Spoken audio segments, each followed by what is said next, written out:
Do kabuorore pacho kama ngima medo kelo lal modhuro ne oganda. Riwruok mar jo Redcross yango ni sani ji abich ngimagi oselal kama heo gana 10 oseyudo hinyruoge mopogore. Familia ma heo gana 4 osedar e miechegi nikech oula mikelo koda koth mapek. Millicent Adhiambo miyo ler mathoth.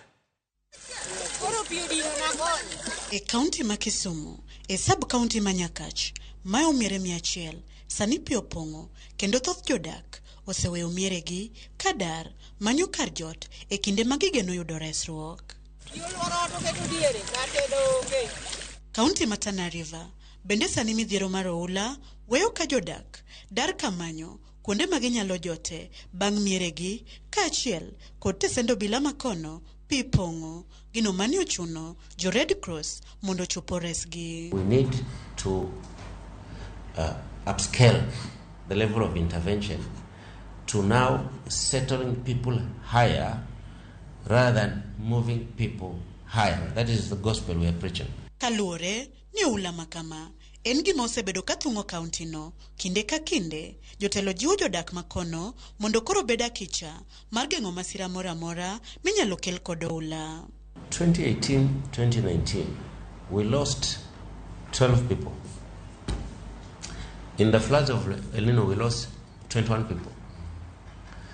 Now we have had, at the onset of the rains, we've lost two people who are caught up unaware.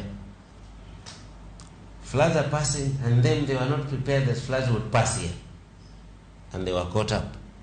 So there are many people who have been caught up in those situations. What we are appealing to the people now is not for them to wait.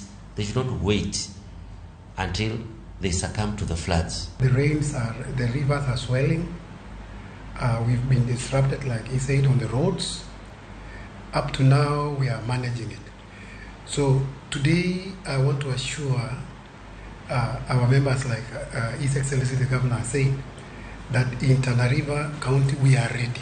E kaunti ma Nairobi kod aluorane, bende koth noseweyo ka jodak ok nyal chopo kuondegi magidakie. Jodak mawuok Syokimau e kaunti ma Machakos yango ni yoregi sani ok lure nikech koth machwe piny maru. Jowuoth matiyo gi yore kaka Kiungani, airport kod Mwananchi yango ni kata kaka gichope miechgi onge nikech yorego okethore mokalo kendo koro gikwayo kony mapiyo. Gari inasimama huko bali tabeba vitu kutoka huko mpaka huko.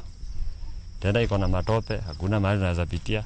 Naomba mwenye amepewa hii barabara atengeneze kwa haraka ndio tupate barabara nzuri mahali tunaweza pitia. Nyakasani jo Redcross yango ni oganda maromo abich osewito ngimagi. Jogo moseinyore romo gana 1398 ka jogo moulo sedaro gin gana 4363 nyaka ne koth chakre. Millicent Adhiambo, Ramogi TV. Jod bura mag Azimio chano chwalo paro mag thicho